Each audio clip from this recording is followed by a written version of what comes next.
Hamas اور حزب اللہ پر ظلم و ستم اور جابرانہ حملے کے بعد اسرائیل نے اب نئے پلان پر کام کرنا شروع کر دیا ہے۔ جنگ کی ایک حکمت عملی ہوتی ہے کہ دشمن جہاں دکھے اسے وہی مار دو۔ اسی حکمت عملی پر کام کرتے ہوئے اسرائیل اب ہر طرف صرف تباہی مچانے میں لگا ہوا ہے۔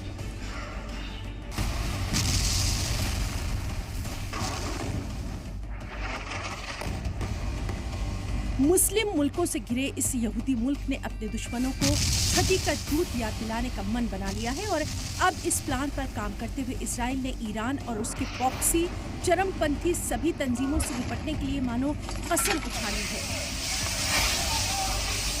اپنے شہریوں کی موت کا بدلہ لینے کو آتر اسرائیل آنکھوں میں خون کا غبار بھرے اب صرف اور صرف اپنے ہر خطرے کو نیست و نابود کرنا چاہتا ہے۔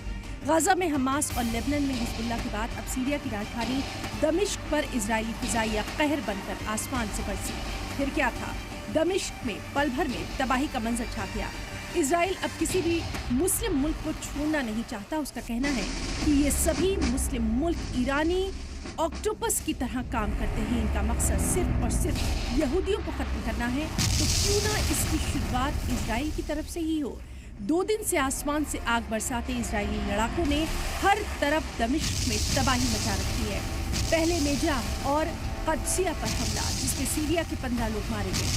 اسرائیل کے ان حملوں کے پیچھے کی سب سے بڑی وجہ حماس اور اسلامک جنگجوؤں کے ٹھکانوں کو تباہ کرنا تھا، جس میں اب ایرانی ریولوشنری گارڈ اور حزب اللہ کے کئی نمائندے شامل ہیں۔ معصوم لوگوں پر ظلم و ستم کرنے کی اسرائیل کی عادت کوئی نئی ہرگز نہیں۔ اس سے پہلے بھی کئی اس طرح کے حملے کیے گئے ہیں، لیکن اسرائیل کا کہنا ہے کہ اس کے خلاف سازش رچنے کا کام جو بھی کرے گا اسے وہ ہرگز زندہ نہیں چھوڑے گا۔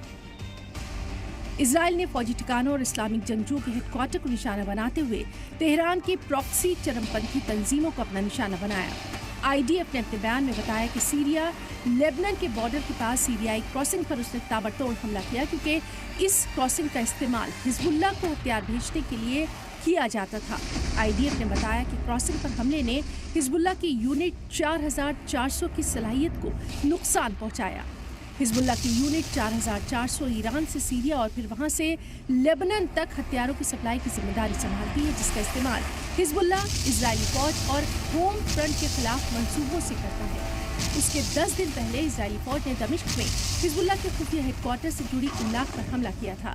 1 مہینہ پہلے ہی حزب اللہ کے خفیہ سربراہ حسین علی حاجمہ کو بیروت میں قتل کر دیا گیا۔ ابھی کیے حملوں کو لے کر IDF کی طرف سے کوئی بیان سامنے نہیں آیا، لیکن ان سبھی حملوں سے ایک بات واضح ہے کہ وقت پر دشمن کو ختم کرنے کا جذبہ رکھنے والا اسرائیل اپنے ہر شہری کی موت کا بدلہ لینے کے نام پر انسانیت کی ساری حدیں پار کر سکتا ہے۔ بیورو رپورٹ، سلام ٹی وی۔